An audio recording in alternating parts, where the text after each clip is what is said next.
Very good morning.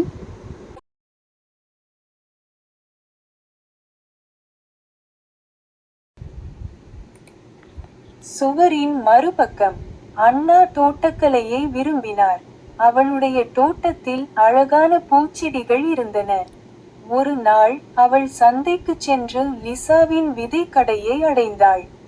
அண்ணா ஒரு பூக்கும் கொடியின் விதைகளை வாங்கினார்.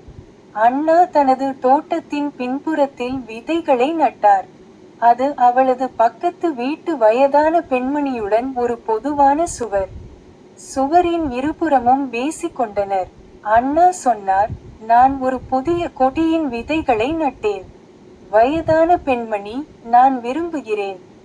உங்கள் தோட்டத்தை பார்க்க விரும்புகிறேன். அண்ணா தனது செடியை மிகவும் கவனித்து வந்தார்.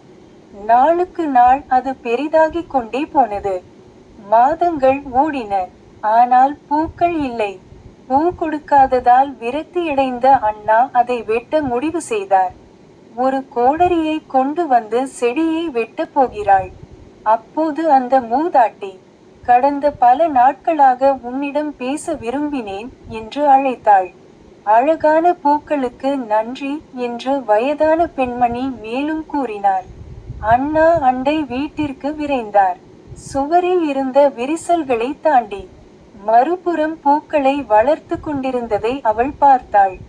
அண்ணா அவள் பார்த்த மிக அழகான பூக்களை விரும்பினாள். நீதி, முடிவுகள் உங்களுக்கு தெரியவில்லை என்றாலும் உங்கள் முயற்சிகள் பலன் தரவில்லை என்று அர்த்தமல்ல. Thank you and bye. Like, share and subscribe for more videos.